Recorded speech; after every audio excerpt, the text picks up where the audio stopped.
Mapagpalang araw sa inyo, Sirsa. Ito po ulit si Roberto. Nagbabalik at nais ipagpatuloy ang kwento ng buhay ko.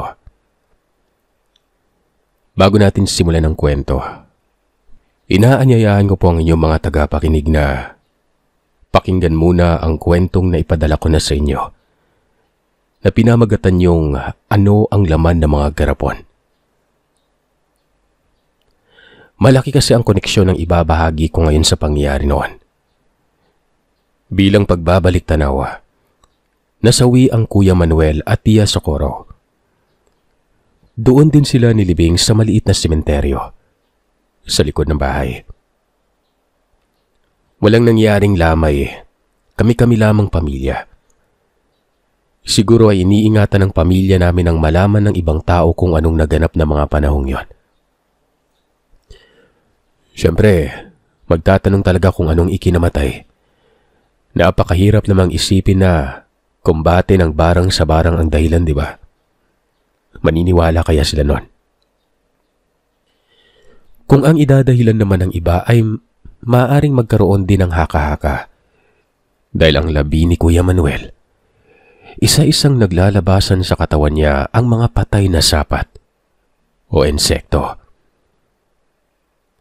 Kaya gaano man kalapit sa amin ay hindi na piniling imbitahan para masilayin ang libing at isang araw na lamay. Tahimik lamang na parang walang nangyari nun. Pero sa likod ng katahimikang yon, balot kami ng paghihinagpis. Bueno, abante tayo sa susunod na yugto ng kwentong ito. Kami na lamang ng tiyo ko ang nakatira sa bahay. Pero doon pa rin ako sa bodega. Kahit paman patay na si Tia Socorro, pinili ko pa rin na doon na lamang ako sa bodega. Ewan ko ba, basta may phobia ako sa loob ng mismong tirahan na yon. Si Tio Raul naman ay hindi na laging lumalabas tuwing gabi. Naroon lamang ito nananatili sa bahay at kung nag-aanyong aswang man, doon na lamang din. Isinama niya kasi lahat ng mga kagamitan ng Tia Socorro sa karunungan sa libingan nito. Ang ipinagdarasal nga lang niya noon na wala sanang magka-interes na hukayin ng pinaglibingan. Dahil sa oras na mangyari yon, tiyak na magkakaroon ng abilidad ang taong makakakuha sa lahat ng gamit nito. Lalo na umano yung ribulto na itim at hugis Cleopatra. Yung libretang kulay pula na naglalaman ng lahat ng karunungan na napaka-delikadong mabigkas. Hindi na rin ako nagpapatutor noon. Plano ko kasing sa susunod na taon ay mag-aaral na ako sa publikong paaralan. Sino ba namang hahadlang pa? Wala na si Tia. Si Tio naman ay gustong-gusto ako maging malaya sa loob at labas man ng pinagmamay-ari namin na lupain. Basta, nais niyang maranasan ko ang buhay na nararanasan ng mga karaniwang tao. Ang importante lamang sa kanya noon ay wag ko lang daw ipagsabi ang patungkol sa lihim ng pamilya namin. Ayun na ngang nangyari.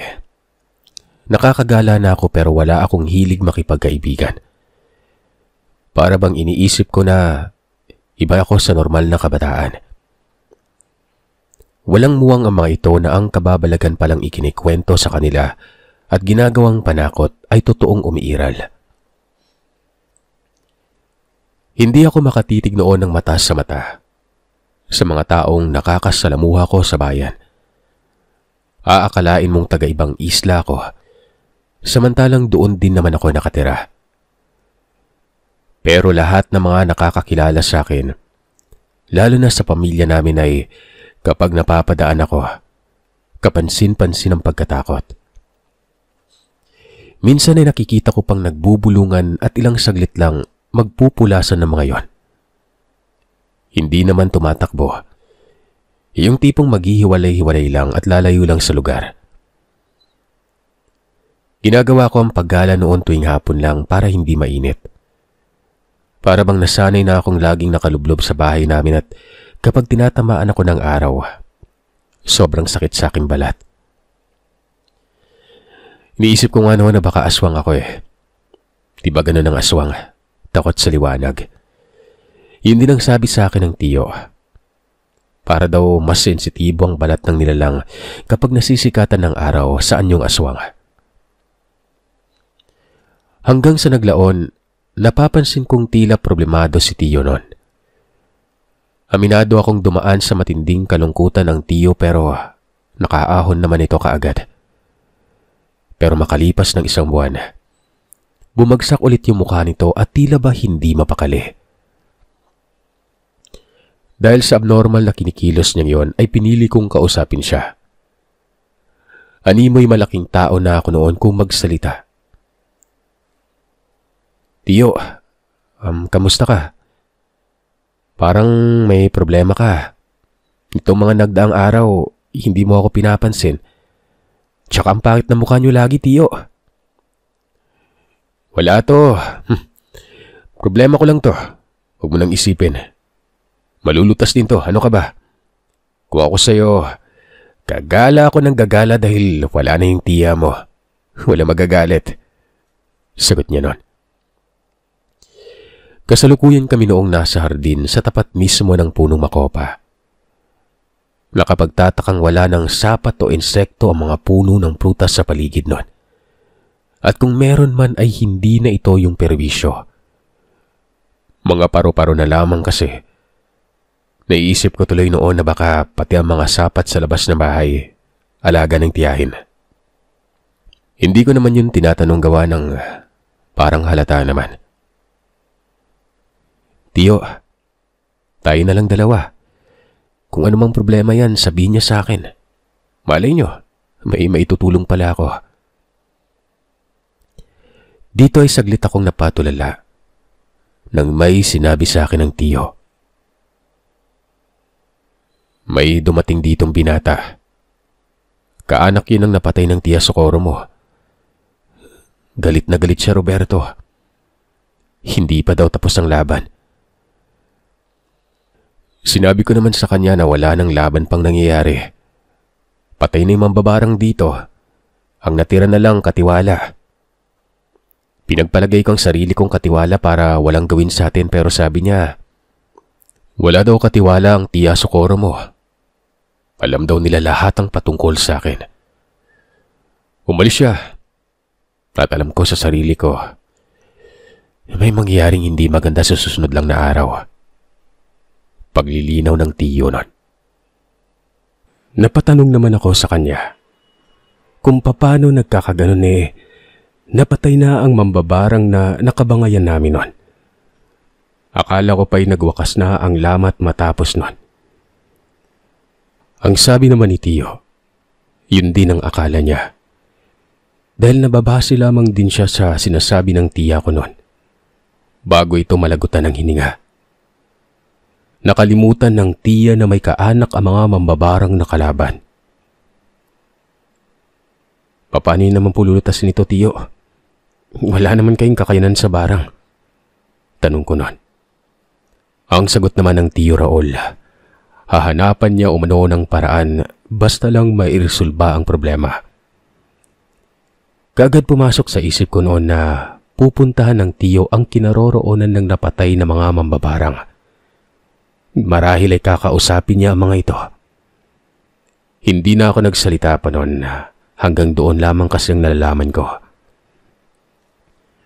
Siyempre matapos noon, para na akong may antenang nakamasid lagi kay tiyo. Lahat ng ginagawa niya ay inaalam ko. Nakita ko ang tiyo na nagtungo malapit sa kuprahan. Sa kanto ng kuprahan, may ginalaw siyang malaking bato doon. Inusog niya ito. Takang-taka naman ako at wika ko pa sa sarili ko. Ano namang gagawin niya sa malaking batong yon? Pinili ko munang magmasid kesa lumapit at magtanong. Partida, napakalaki ng batong yon pero nagawang mausog ng tiyo. Hindi maipagkakaila na may lakas ang tiyo ng higit pa sa 2 tao. Literal, dahil aswang nga ito. Nang mausog niya ang batong yon, Umupo ang tiyo at may kinalaykay doon sa pinaglagyan ng bato. Hanggang sa nakita ko na lamang na may hinihila siyang tela. Dito na ako nagkaroon ng kuryosidad. Lumapit ako para siyasatin. Pero huminto naman si tiyo at tumitig sa akin nun. Ang sabi niya ay bumalik umano ako ng bahay. Kumunot ang mukha ko at nagtataka kung bakit. Ano naman po yung dahilan? Gusto ko lang po makita kung anong ginagawa niyo. Hindi ka agad nakapagsalita ang tiyo. Tinititigan niya akong maigi. Ngumisi ito at umiling. Kasunod noon ang pagkibit balikat at uwi-ka ng, "Ikaw ang bahala." Napag-isip-isip ko rin na panahon na siguro para matuklasan mo ang higit pa sa pagkatao ko. Mas lalo akong sumimangot. Ano kayang meron nun? Hanggang sa binuklat niya ang tela at doon ay may nakita akong dalawang bagay. Isang garapa at kwintas na may palamuting suso. Hindi ito yung susong gubat. Hindi din susong dagat. Kundi suso na ngayon pa lamang ako nakakita. Pahaba ito at may dalawang nakausling parang sungay nun. Ano yan, tiyo? Para saan yan? Kung ang tiya mo may gamit, ako din may gamit. Wala ka namang alam dito kaya hindi ko kailangang ipaliwanag pa. Basta, kapag umalis na ako, huwag kang lalabas ng bahay. Maliwanag ba? Mungkahi sa akin ang tiyo ko noon. Sinuot niya yung kwintas, habang yung garapa naman ay inabot niya sa akin. Nagtanong ako kung para saan. Hindi nagsalita ang tiyo ko. Ngumiti na lamang ito at umalis na patungong bahay. Yung pagiging sensitibo ko noon sa mga kinikilos niya ay lumala pero mula nang masuot niya ang kwintas na yon, nakikita kong may nagbago sa kanya. Nawawala na lamang ito bigla. Mantakin niyo, nakita ko pang pumasok ng silid tapos ilang segundo lang, naroroon na sa bulwagan ng bahay. Hindi ko man lang nakitang dumaan sa aking harapan at lumabas. Gusto ko siyang tanungin. Kaso baka guni-guni ko lamang pero totoo talaga eh. Nawawala talaga ang tiyo ko nun. Paano ba naman kasi? Para makumpirma ay sinundan ko siya ng sinundan nun. Sumisimple lamang ako noon para hindi mapaghalataan. Sa maniwala man kayo o sa hindi, nang mapadaan sa puno ng niyog ang tiyo ay hindi na ito tumagos pa sa kabila. Napanganga ako noon. Tumakbo ako ng mabilis at baka kalokohan lamang ito ng tiyo ko. Sinipat ko at baka nagtatago lamang pero wala talaga. Nagtayuan ng mga balahibo ko noon. May sa pagkanuno ata sa punso si tiyo bukod sa pagiging aswang. Hinagilap ko ang buong lugar. Ni anino niya'y hindi ko nakita noon. Pagkabalik ko ng bahay, naroroon ang tiyo ko sa muebles nakaupo. Nakangisi pa ito na wari ba tuwang-tuwa habang nakatitig sa akin noon. "Tiyo, ano yun? Nakita ko kayo doon Paano naririto na kayo?" "Malikmata mo lang yun." "Nakakatuwa kapag laruan. Tumabi nga sa akin at ipapaliwanag ko sa'yo." Umupo naman ako sa gilid niya at dito niya ipinaliwanag sa akin ang lahat. Ayon sa kanya, pangalawa umano sa uri ang angkan nila na tinatawag na gamunan. Lahat ng mga gabunan ay may tangan umano na parang may sa kadiliman din. Pero ang kinatatakutan nila ay walang iba kundi ang mga mambabarang at mangkukulam. Hindi sila takot sa kahit gaano pa kalakas na uri ng aswang. Dahil alam nila na kahit dihado sila'y makakagawa pa rin sila ng paraan para patayin yon.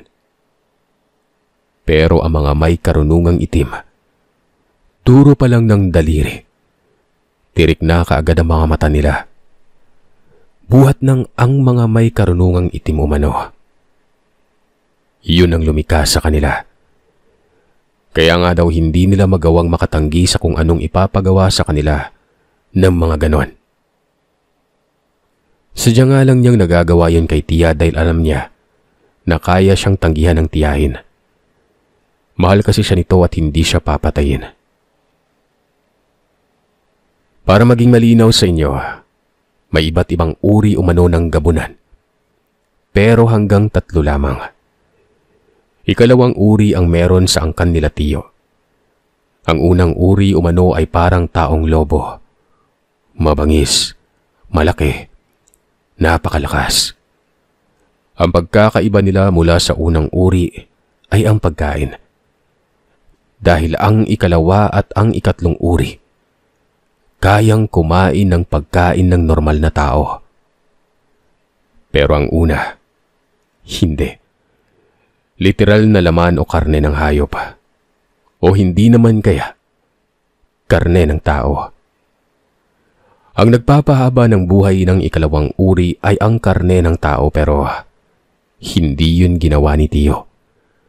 Maging ang angkan nila, hindi nananalasa ng mga tao.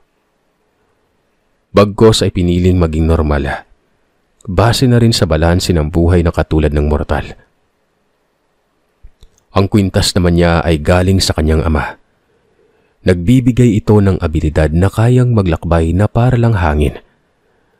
At yung garapan naman, ang laman o noon ay langis. Langis para pagpagaling ng anumang sugat na tinamo. Isa pa, nagbibigay din yon ng hudyat kung may banta ba sa paligid. Kagaya ito ng gamit na gusto sanang ipasuot ng tiya noon sa akin. Ang kaibahan nga lang ay gamot ng gabunan ang nasa garapang bigay ng tiyo. Ang kay tiya naman, pangontra laban sa kanila. Mamayang gabi ang alis ko. Tandaan mo yung sinabi ko Dagdag ng tiyo nun. Tumango lamang ako. Ibinalik ko sa kanya ang garapa. Para na rin pag nagkaroon ng laban at masugatan si tiyo ay gagaling ito pero umiling ang tiyo nun. Ayon sa kanya, sa akin na lamang umano yon. Para kapag mag-isa na lamang ako, ay may hudyat ako kung may banta ba sa labas. Huwag ko nga lang daw inumin dahil baka mayanggaw ako. Magiging gamunan umano ako nun. Hindi na ako nagsalita pa. Sumang-ayon na lamang ako sa tiyuhin ko. Kinahapunan habang nasa loob ako ng bodega, nakarinig ako ng pagsabit mula sa labas. Akala ko noon ay si tiyo kaya naman sumilip ako sa bintana. Pero hindi si tiyo ang nakita ko, kundi 2 lalaki na sa pagkakatansya ko, ang isa'y sakto lamang sa edad, habang ang isa naman ay matanda na. Sinasambit nila ang pangalan ko. Takang-taka ko noon kung bakit alam nila ang pagkakakilanlan ko. Samantalang hindi ko naman sila kilala. Katunayan ay bago lamang sila sa paningin ko noon. Kinabahan ako ng mga sandaling yon. Kaagad kong naalala ang sinabi sa akin ni tiyo na huwag kong kakausapin ang sino mang tao na mapapabisita sa bahay. Kaya yon, hindi ako lumabas. Kinatok pa ang pintuan ng bodega na wari ba'y alam na mga ito na nasa loob ako noon. Yun bang hindi man lamang bumati sa bulwagan, sa halip ay dumiretso sa likod ng bahay. Kinandado ko ang pinto. Nagtago ako noon sa likod ng lumang aparador. Patuloy sa pagsambit sa akin yung mga tao. Ilang saglit lang ay naririnig ko ang pinto na parang pinipuwersa nun. Naiiyak na ako sa tindi ng pagkatakot. Naglalaro sa isip ko na baka kaanak ito ng mga napatay ng tiya. Hanggang sa mukhang umalis ata yung bata. Nakita mo ba si Raul? Hindi ko nakita si Kuya Raul eh. Nasaan kaya yun no? Ang sabi niya kasi dumiretso lang tayo sa bahay eh. At kung wala siya, puntahan natin yung bodega. Eh hindi naman lumalabas yung pamangkin niya. Natakot ata. Sa mga narinig kong yon ay tila ba nagbago ang ihip ng hangin. Wari ba'y malapit lamang ang mga ito kay Tiyo. Kaya naman pinili kong lumabas ng bahay. Nagulat ang dalawa. Napaatras pa ang mga ito dahil binigla ko ang pagkakabukas ng pintuan nun. Hindi naman ako sinaktan at salip. Hinapuha pa ang ulo ko nun. Takang-taka ako. Nasaan ba ang tiyo mo, Dong Berto? Tanong lang lalaking tila binata pa.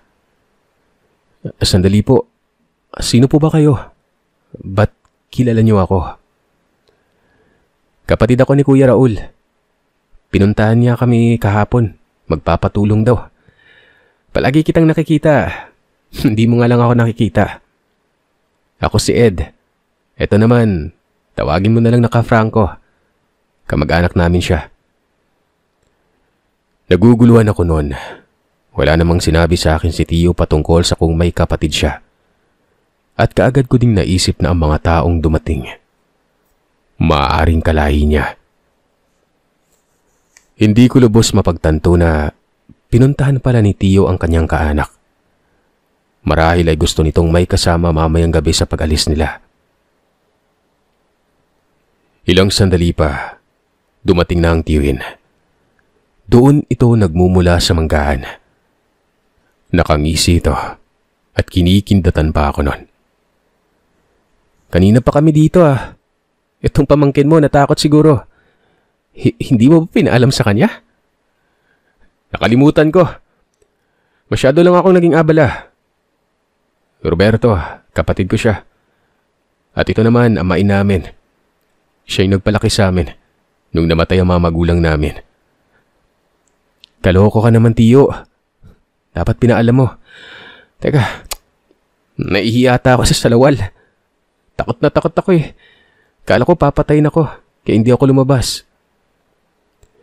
Pinapasok ng Tiyo ang bisita sa loob nun. Nakita ko pa ang reaksyon ni Kuya Ed, maging yung matanda na pinangalanan niyang Ka-Franco, na para bang naasiwa ito sa bahay. Ang sabi pa, natanggal ba umano lahat ng Tiyo ko ang mga gamit ng tiya? Sagot naman ng Tiyo Raul ay wala na, kaya wag daw silang matakot nun. Nag-usap sila noon sa sala. Ako naman ay ayaw ko mabalot uli ng katanungan kaya, ayun, nakinig ako. Narinig ko ang pinag-uusapan nila at detalyado ito. Base sa kung anong isusulat ko, yun talaga ang pinag-uusapan nila noon. Ayon kay Tiyo, 3:00 umano ng madaling araw ay kailangan na nilang makarating sa lugar. Kasi yun umano ang isa sa mga pagkakataon na magsasagawa ng seremonya ang isang mambabarang. Dapat, habang nangyayari ang seremonya, ay doon na sila mambubulabog para hindi na makapaghanda ang mga kalaban nila. Isa lang ang kailangan nilang puksain. Yung matandang babae umano. Dahil ito ang pinakamalakas batay sa pagmamasid ng Tiyo. Pero kapag may nang laban pang umanong iba, mapipilitan silang patayin ng mga ito. Kagad tumakbo sa isipan ko na ang solusyon na hinahanap ni Tiyo Raul patungkol sa pagresolba ng problema ay ang pagpatay. Gusto kong sumabat gawa ng natatakot ako. Lalo't na pobya na ako sa patayan na yan pero pinili ko na lamang makinig. Kawalang respeto kasi ang makisali sa usapan ng mas nakakatanda nun. 3:00? Sigurado ka ba dyan, kuya? Di ba lahat naman ng sandali ay kargado yung mga mambabarang? Totoo, Ed. Pero batay sa naobserbahan ko sa asawa ko, ang 3:00 ng madaling araw ang pagsasariwa ng karga. Kapag naputol yon, basag ang karga nila sa buong araw na yon. Kaya nga'y gusto kong madaling araw para hindi makapanlaban. Tumango lang si Kuya Ed pero sumabat si Ka Franco. Ang sabi nito'y sumasang-ayon umano siya kay Tiyo noon. Kung ano yung sa tingin nilang pabor sa kanila, yun daw ang gagawin. Dahil kapag sinalakay nila ang lugar ng maling oras ay tiyak, para lamang umano silang lamok na pinapatay nun. Dito ko napagtanto na may mga oras pala ang mambabarang. May oras ng kalakasan at oras ng kahinaan. Madaling araw ito pwedeng hamakin. Ewan ko ba, basta yun lamang ang base sa mga narinig ko sa kanila. Mahirap namang lokohin ang sarili ko, sila ang mas nakakaalam nun. Marami silang napag-usapan. Nabanggit din ang lugar kung saan sila pupunta. Malayo ito, sa Antipas Sumano. Malayong malayo ang Antipas sa amin. Mga mahigit 50 kilometro. Kaya malaking katanungan sa isip ko kung sasakay ba sila o maglalakad lang. Kinagabihan, may dumating pang isang lalaki. Malaki ang pangangatawan. Masama akong makatitig. Panay sipat sa akin na para bang kakainin ako nun. Pinakilala ito ng tiyo sa akin bilang si Omar. Pinsan ng tiyo na taga-Pagadian. Napapailing na lamang ako noon kung ang lahat ng yon ay pinuntahan ni tiyo ng ganoon kadali lang. Ibig sabihin lamang ay sobrang bilis ni tiyo nun. Siguro, mula nang masuot niya ang kanyang kwintas, ay doon ko lang kasi nakita na nawawala-wala siya. Hindi ligtas ang bata dito. Kung hindi natin siya ilalagay sa ibang lugar. Malay mo, magbato na lamang ng palipad hangin ng mga nakalaban ng asawa mo. Paano kung tumama yan sa pamangkin mo? Sinabi mo pa namang sinama mo sa libing lahat ng mga gamit niya. Kung ganun, wala nang proteksyon ng bahay. Hindi mo ba naiisip yon? Wika ni Omar. Kasalukuyan kami noong nasa likod ng bahay. Nakadungaw lamang ako sa bintana noon sa bodega. Hindi nakapagsalita kaagad ang tiyo ko. Tinitigan pa ako nito at nakita kong tila nag-aalala. Saan naman natin siya ilalagay? Lahat naman ata ng mga residente dito. Takot sa pamilya namin. Isama na lamang natin ang bata, Raul, para mas tiyak yung kaligtasan niya. Wala din kasing kasiguraduhan kung ilalagay natin siya sa ibang tirahan, di ba? Napatingin si Tiyo sa malayo sa sinabi ni Omar. Pumuntong hininga. Sabay lingon ulit sa akin nun. Dito ay nakita ko siyang tumango. Senyas ito na lumapit ako sa kanya. Ang sabi ng tiyo ay sasama umano ako pero dapat ay wala akong ibang gagawin kundi ang sundin lamang ang ipag-uutos nila nun. Ito kasi ang paraan para maging ligtas ako. Tumango naman ako nun. Napangisi pa ako dahil gusto ko talagang sumama. Hindi ko alam kung bakit nagkaroon ako ng kuryosidad. Marahil ay dahil yon sa nananabik akong malaman kung ano ang gagawin ng isang gabunan. Masasagot din ang katanungang paano makakarating sa lugar nang ganon kabilis. Given naman na yon, mabilis talaga at kailangan ko lamang na patunayan. Para na rin mapanatag ako at isa pa, gusto ko ring makita ang mga kaanak ng naging kabangayan ng pamilya namin. Nang sa ganon kahit papano'y makilala ko at makita ko ang pagmumukha nila nun. Hindi lang hanggang isip, kundi sa personal na talaga. Para bang nahumaling na rin ako sa kababalaghan at nagkaroon ng matinding interes. Mga 12:00 siguro yun ang hating gabi. Ginising ako at sinabi sa akin ng tiyo. na magsuot umano ako ng makapal na damit. Kung hindi, jacket umano. Malamig ang dadaanan nilang lugar. Kagad naman akong nagbihis nun. Alam ko sa sarili ko na sa mga sandaling yon ay aalis na kami. Hindi nga ako nagkamali. Pagkalabas ko ng bodega, ako na lang pala ang inaantay nila. Akala ko pa, doon papunta sa kalsada. Kaso hindi pala. Bagkos ay doon kami papunta sa tambayan ni Tiyo nun. Yung malaking nara. Laking gulat ko dahil may mga taong naroroon. 4 sila. Inakala ko pang ang kalaban. Kasi inantay kami nitong makalapit. Tapos ay tinanguan lamang ng Tiyo at ang sabi ay kikilos na sila nun. Kasama namin yung 4. Mantakin mo, sangkaterba pala kaming tutungo sa lugar. Akala ko ayun lang na mga nakita ko sa bahay. May iba pa pala. Hindi ko naman maaninag ang mga mukha gawa ng madilim. Maya-maya pa ay sinabi ni Mang Omar sa akin na sumakay umano ako sa likuran niya. Napatanong ako noon kung bakit naman. Kung ayaw mo maiwan, sumakay ka sa likod ko. Sambit ni Mang Omar.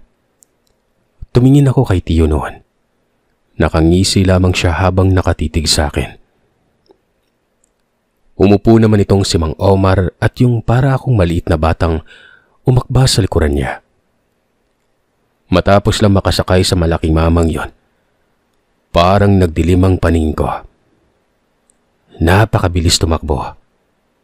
Mabilis pa atas sa motor at halos hindi ko na madetalye ang daan nun. Para ba akong nakasakay sa kabayo at lumundag-lundag pa. Naduduwal ako nun. Baka iniisip niyong hindi totoo ang sinasabi ko pero ako na mismo ang magpapatunay kung gaano kabilis ang mga gabunan. Hindi nagtagal, bumigay ang sikmura ko. Umaalog-alog ako at hilong-hilo na. 2 oras pa yon at walang hinto-hinto na para bang makinarya ang mga nilalang na yon. Hindi ito maipagkakaila lalo na sa mga nakikinig na nakaranas na ring makakita ng ganong aswang. Nakakapangilabot at nakakamangha ang abilidad nilang taglay nun. Hindi ko nakikita si Tiyo. Basta ang nakikita ko lamang na mga sandaling yon. Ulo lamang ni Mang Omar at ang malabong landas.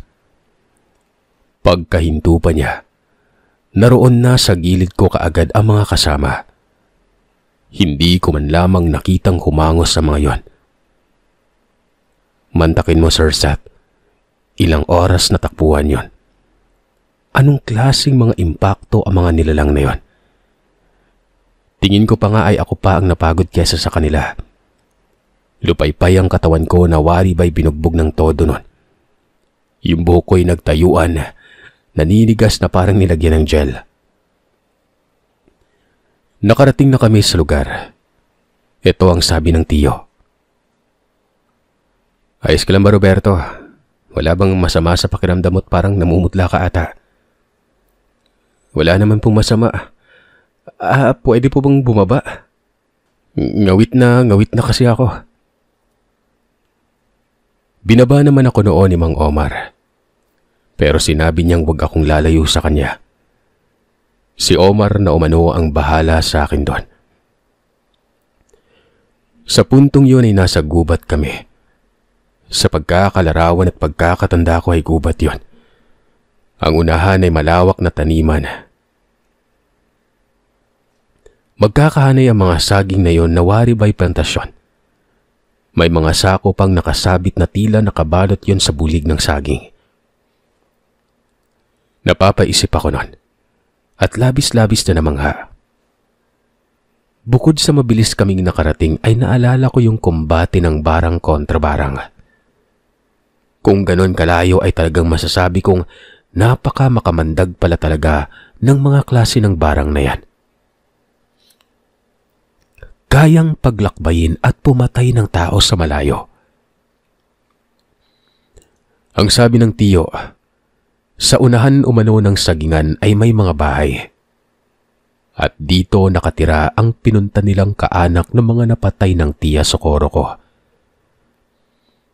Nagumpisa na kaming maglakad. Sa mga sandaling ito, pasuray-suray pa ako gawa ng naninibago ako. Buhat nang galing ako sa mabilisang takbuhan. Tapos ay bigla na lamang akong bumagal nun. Niyugyug ko ang ulo ko noon at sinipat silang lahat. Nasa likod ang iba. Si Kuya Ed ang nauna. Kumabig kagad ako sa gitna para makasiguradong ligtas talaga ako nun. Sino namang mga ngase na papagitnan ako ng mga nilalang na yon? Para tuloy akong prinsipe pero syempre biro lamang. Talagang protektado lamang ako noon. Nakahawak pa si Omar sa balikat ko na animoy ayaw ako nitong malayo sa kanya. Ilang saglit lang, muli kaming huminto at dito'y nasilayan ko ang imahe ng mga kabahayan. Walang ilaw ang iba, pero may namumukod tanging bahay doon na may ilaw. Patay sin dito. Yun lang din ang bahay doon na may kalakihan. 2 palapag at may malawak na paligid. Ang iba'y katamtaman lamang pero modernong mga tirahan ito. Tila ba nagkaintindihan silang lahat? Ang sabi pa ng tiyo ay hindi sila mamamatyagan ng mga kalaban. Dahil kasalukuyan umanong binababa ng mga mambabarang ang kanilang karga. Kumbaga hinihahanda ang sarili para sa pagdating ng 3:00 na madaling araw. 1 oras na lamang at mangyayari na daw ang seremonya. Nagantay pa kami doon. Hanggang sa inantok ako at pinili kong umupo sa gilid ng malaking puno. Hindi ko na malayang nakatulog na pala ako. Nagising na lamang ako nang bigla akong tapikin ni Mang Omar at nakita kong nagpulasan na lamang sila tiyo nun. Kagad naman akong bumalikwas. Tinanong ko si Mang Omar kung anong nangyayari. Ang sabi nito, kumilos na umano ang mga kasama namin. Maya-maya, iiwan kita pero babalikan din kita kaagad. Ang sabi ng tiyo mo, kapag nakaramdam ka daw ng pamimigat ng katawan, magpahid ka lamang ng lana na ibinigay niya. Meron ba? Dala mo ba yun? Tanong ni Omar. Kagad ko namang kinapa ang bulsa ko. Nahawakan ko ang garapa. Sabi ko kay Mang Omar ay nadala ko yon. Mabuti na lang at damit lang ang pinalitan ko at hindi sa lawal. Dahil kung nangyari pa yon ay maiiwan ko ang garapa na ito. Matapos kong makapagsalita ay naglakad ng kalmado si Mang Omar patungo doon sa mga kabayan. Hanggang sa naglaho na lamang ito bigla na parabang alikabok ng sumabog sa hangin. Ilang saglit lang ay nakarinig na ako ng pagtatalo. Tumayo ako at sinipat ko kung saan banda. Rinig na rinig kasi yon sa lugar gawa ng sa bundok ngayon. Hanggang sa nakita ko ang tiyo na naroroon sa malaking bahay sa unahan at may kaharap itong 2 tao. Nagduduruhan ng kamay at halatang nag-aaway. Kinakabahan ako gawa ng alam kong ang kaaway ng tiyo ay yung mismong mga mambabarang. Maliban sa 2 taong kaharap niya, may nagpakita pa mga 3 ata yon o 4. Pero ang nakapaligid sa kanila ay ang mga kasama ng tiyo. Si Kuya Ed naman ay nasa likuran ng tiyuhin nun. Lahat sila'y nasa anyong tao pa. Alam kong mamaya-maya lamang ay maglilitawan na ang totoo nilang kaanyuan. Hanggang sa tumaas ng tumaas ang tensyon. Hindi ko alam na hindi ko na pala sinusunod ang utos sa akin ni Mang Omar. Umabante ako ng umabante ng lakad nang hindi ko napapansin. Nang makita ako ni Mang Omar sa gilid niya, pinandilatan niya ako ng mga mata. Ganun na lang ang pagkawindang ko. Kulay itim ang mga mata ni Mang Omar. Yung ilong ay para bang dumapa na animoy palawan ng niyog.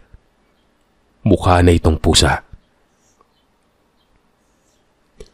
Kahit pa man pinangdilatan ako ng mga mata ay hindi ako tumugon. Sa halip ay nanatili na lamang ako sa lugar. Tinanaw ko si Kuya Ed. Walang nagbago sa mukha. Nagkaroon na ng komosyon maya-maya. Dulot ng inambahan ng pagsuntok ang tiyo. Kitang-kita ko kung paano dakmain ng tiyo ang ulo ng isang tao at sinubsob ito sa lupa. Lumapit ang mga kasama ng tiyuhin ko. Hinarang ang sinumang mga mambabarang na nakapaligid nun. Ewan ko ba kung lahat ng yun ay kalaban, pero sa pagkakakilatis ko ay nakasimangot ang mga mukha nito at galit na galit. Hanggang sa walang ano-ano'y hindi na suntukan ng nakikita ko. Pagsugod ng isa pang kaharap ng tiyuhin ay nagliparan ang mga bato na wari bang may bumabato sa amin. Kagad akong tumakbo. Naganap ako ng matataguan.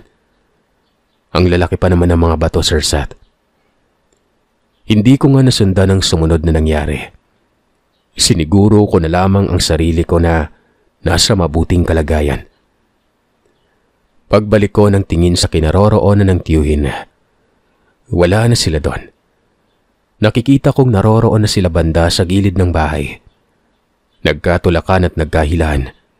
May umaawat, pero hindi din napigilan. Sa puntong yon ay kumilos na ang mga kasama ni Tiyo. Hindi gaya ng ibang mga naririnig kong kwento. Sobrang layo kumpara sa mga naririnig ko. Yun bang ang ganda ng laban, kalmutan, kagatan, at mga biyasa sa larangan ng boxing? Hindi yon. Yung nakikita ko kasi ay parang bunong kanto lang. Salita ng atake. Kapag may natutumba, pinagtutulungan. Walang isa sa isa sa labang nakikita ko. Salpukan talaga. Napansin kong may nagsilapitan pang ibang tao. Batid kong ito yung mga nambabato sa amin. May mga bitbit silang bato at binato yung mga kasama ng Tiyo. Hindi nakaligtas si Kuya Ednon. Tinamaan ito sa ulo. Bagamat pagpasuray-suray pero bumalik lamang din ito kaagad na animoy mabagsik na baliw. Sinugod pa yung nagkukumpas ng kamay, pero dinagukan ito ni Mang Omar. Dahilan naman na sumuray at natumba sa lupa yon. May naglabas na ng itak. Bigla na lamang sumigaw si Tiyo pero ng mga sandaling ito, gasgas na ang boses niya. Si Mang Omar ay lumapit na ng tuluyan. Nakita siguro ang pangit na itsura ni Mang Omar ng ilan sa mga tao. Bigla na lamang nagpulasa ng mga yon. Ilang saglit lamang ay nagbagong anyo na rin ng Tiyo, maging si Kuya Ed at iba pang mga kasamahan. Yung labang kanto kanina, malaki ang pinagbago. Bawat natatamaan at napupuruhang kalaban ay hindi na bumabangon pa. Doon ko napagtanto na sinasakyan lamang nila Tiyo ang normal na tao. Ngayong naipit na siguro dahil may naglabas na ng itak. Pinakita na nila ang kung ano ang kanyuhan nila noon. Nagkasigawan pa ang mga taong nakasilip sa bahay. Nakikita kong ang ilan ay lumabas na at may mga bitbit na itak. Naiisip ko noon na walang silbi ang patalima. Kitang-kita naman sa laban. Tinatapik lang nila Tiyo ang bawat pagtaga. Wari ba'y kahoy lamang ang itak. Sinasalubong pa nga at nakikita kong tinatamaan ng mga gabunan. Pero hindi ko man lang napansin na dumaing. Salip ay hindi umatras at kapag nakakagante, natutumba kaagad ang mga kalaban. Wala naman akong nakitang nagtamo ng matinding pinsala. Gumagapang naman ang mga ito palayo nun. Sugatan man pero galos lang. Nakatuon ang atensyon ko kay Tiyo nun. Kitang-kita kong pilit niyang nilalabanan noon ang 4 na tao. Atras kasi ito ng atras kapag si Tiyo na ang gumagante. Hanggang sa maya-maya pa, saglit na tumigil ang grupo nila Tiyo, maging yung mga kaaway nila. Wari ba'y nagpapahinga mga ito? Hindi pala. Yun lang palang hudyat na papatay na sila Tiyo nun. Ang sabi ni Tiyo nun, tototohanin na nila ang pagpatay kapag hindi nilubayan ang pamilya namin. Walang tugon na narinig sa kabilang panig. Dito ko na nakita ang bilis ng Tiyo. Lahat sila maging si Mang Omar. Parang aso kung kumilos. Dumapa ito at gumapang ng sobrang bilis. Nakikita kong may nakabulagtana sa madilim na bahagi. Alam kong hindi ito kasama nila Tiyo. Hindi na ito gumagalaw pa. Lumapit pa ako para madetalye kung ano ang nangyayari. Sus Maria, yung panatag kong itsura kanina, napalitan ng pangingilabot. Nakita kong litaw na ang bituka ng isa sa mga kalaban. Sa pupa nito ang nakalambiting bituka habang tumatakas nun. Pero kaagad yung sinunggaban ng Kuya Ed. Napatakip na lamang ako ng bibig nun. Inipit ni Kuya Ed ang ulo at inikot. Nanginig na lang ang katawan. At makalipas lamang ang ilang segundo'y hindi na ito gumalaw pa. Dalawa na ang hindi gumagalaw sa kalaban. May matandang babae akong nakita na nakasilip sa bintana. Kumikibot-kibot ang bibig. Laking gulat ko na lamang nang bigla itong natilapon at bumangga sa may dingding. Nakita ko si Mang Omar na nasa itaas ng bahay. Takang-taka ko noon kung saan ito dumaan. Si Tiyo naman ay walang tigil sa pag-amba doon sa kinakaharap nila Kuya Ed. Habang ang mga kasama naman ay abala sa paghahabol doon sa mga nagsisitakbuhan. Hanggang sa bigla na lamang lumundag si Mang Omar mula sa bintana hanggang baba. Kalmado lamang ito na parang wala lang. Hinawi pa si Kuya Ed at Tiyo. Siyang humarap sa 4 na tao. Isa dito ay nahawakan ni Mang Omar at hinila nun. Dahilan namang sumalampak ang katawan sa dingding ng bahay. Hindi na yun tumayo pa. Nakita kong namimilipit ito sa sakit at may dugo sa mukha. Aantayin niyo bang maubos kayo?